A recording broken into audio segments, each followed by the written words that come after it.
महाराष्ट्रासाठी ऐतिहासिक आणि अभिमानास्पद गौरवशाली क्षण आहे, कारण महाराष्ट्रातील 11 किल्ल्यांना जागतिक यादीत स्थान मिळाले।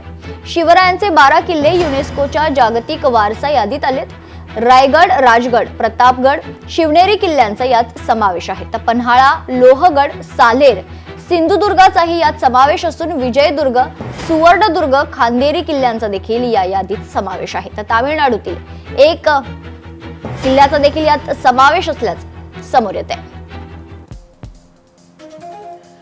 तर युनेस्कोच्या यादीत 12 किल्ले जे आहेत ते आलेले आहेत। यात रायगड, राजगड, सालेर, सिंधुदुर्ग, विजयदुर्ग,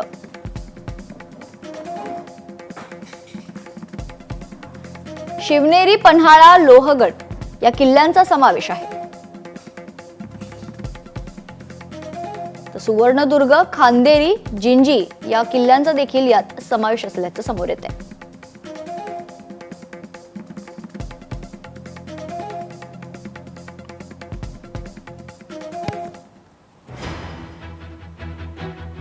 बारा किल्ले हे आपल्या युनेस्कोने हेरिटेज साईट म्हणून, वर्ल्ड हेरिटेज साईट म्हणून त्या ठिकाणी निवडलेले आहेत। बाकी आम्ही ही विनंती केलेली आहे की अनेक किल्ले असे आहेत की ज्याचं संवर्धन करणं गरजेचं आहे आणि केंद्रीय पुरातत्व विभागाच्या अखत्यारीत त्या किल्ल्यांच्या संवर्धनाला वेळ लागतो।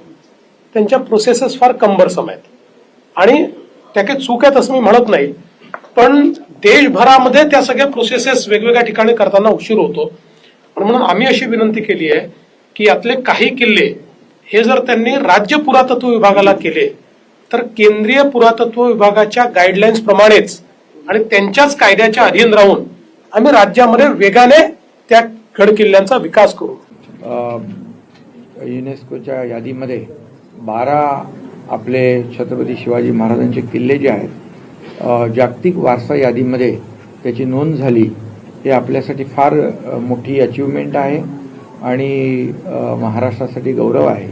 छत्रपती शिवाजी महाराजांचा इतिहास 7 समुद्रापलीकडे पोहोचला आपण म्हणतो आणि तो खऱ्या अर्थाने काल युनेस्कोच्या यादीमध्ये आल्यानंतर खऱ्या अर्थाने त्याच्यावर शिक्कामोर्तब झालं आणि म्हणून मी देशाचे प्रधानमंत्री नरेंद्र मोदीजी, युनेस्कोचे सर्व लोक, त्याचबरोबर मुख्यमंत्री महोदय, आपण त्यावेळेस देखील केंद्राकडे पाठपुरावा केला।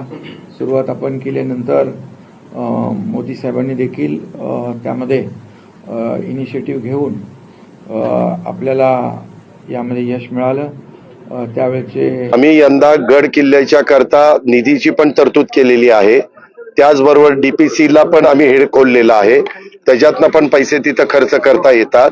स्वतः विकास खारगे सांस्कृतिक खात्याचे सचिवांना आम्ही तिकडे पाठवलेलं होतं, ते मुख्यमंत्र्यांचे पण सचिव आणि सांस्कृतिक विभागाचे पण प्रधान सचिव आहेत।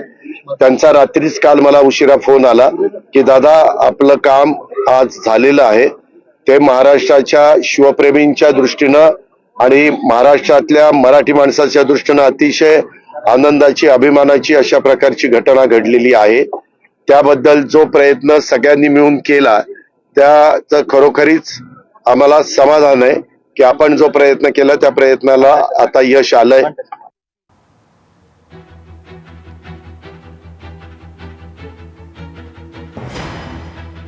युनेस्कोने आपली जबाबदारी पार पडलेली आहे। युनेस्कोने आपल्याला ब्रँडिंग केलेलं आहे की तुम्ही जागतिक वारसा स्थळांमध्ये तुमचं नोंदणी झालेली आहे। पण आता ह्याच्या पुढची जबाबदारी या सर्व शिवभक्तांच्या सरकारची असणार आहे की आपण जागतिक वारसा स्थळाच्यातले हे प्रामुख्याने 12 किल्ल्यांसाठी आपण कशा पद्धतीने मास्टर प्लॅन करतो, कशा पद्धतीने आपण पर्यटन असेल किंवा संवर्धन जतन असेल कशा पद्धतीने आपण पुढे घेऊन जाऊ शकतो, ह्याच्यासाठी युद्ध पातळीवर एक बॉडी तयार करून, एक समिती स्थापन करून आपल्याला एक प्लॅन तयार करणं गरजेचं लागेल। लोकशाही मराठी ऐका, पहा, जागरूक रहा।